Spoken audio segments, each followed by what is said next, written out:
cautious of basically our perception as well of the test, because this last part is interesting. The public perceive that significant consequences accompany test results. So one of the things this reminds me of is in the U.S. we had this No Child Left Behind Act that was created. And one of the consequences of students not doing well on these high-stakes exams, so these were basically every student had to take these exams, is that teachers would lose their jobs or be demoted if they didn't do well. And so this is something that, you know, society has to have a discourse about. Is that an appropriate way of utilizing high-stakes exams? Or is that something that should not be under educational policy because it's not helpful? Sorry, that was a judgment. But I really think there's a lot more that goes into high-stakes exams, and there's a lot more that goes into classroom work, and they're not necessarily compatible or comparable. So that's another example of perceptions of the impact that high-stakes exams will have. Also, I know when I was a student, I was tested, and they're still tested. I know it was many, many years ago, but they're still tested on reading skills, for example.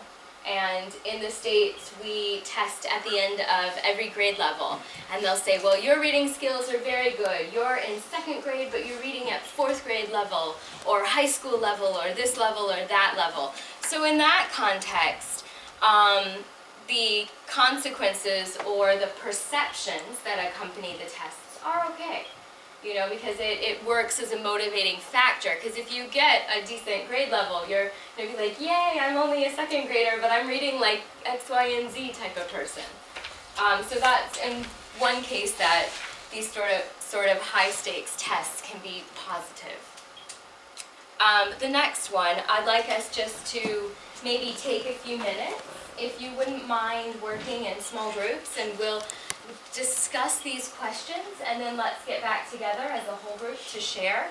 So bullet point number 1 is, what critical perspectives do teachers and students have about the effects of high-stakes testing?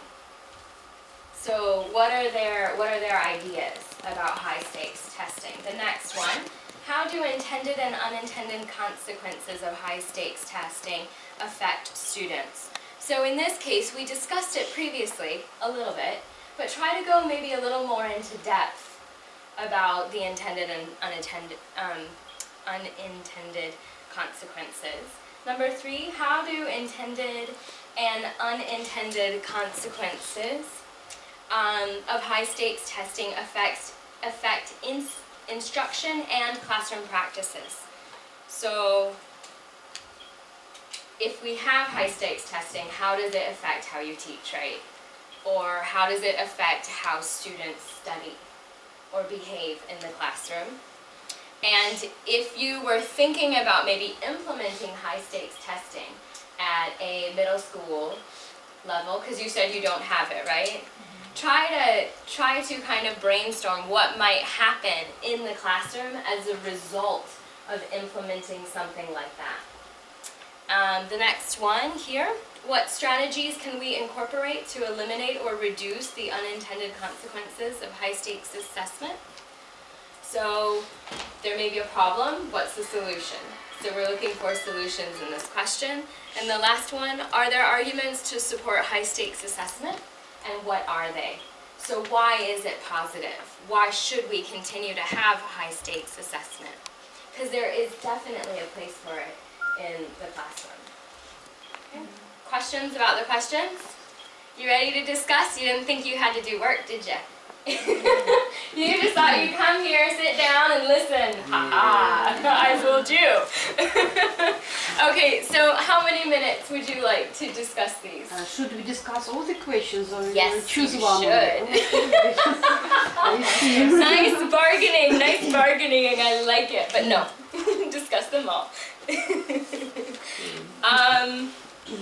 Okay, how many minutes? What would you say? Would you like 10 minutes? 10 minutes? Okay,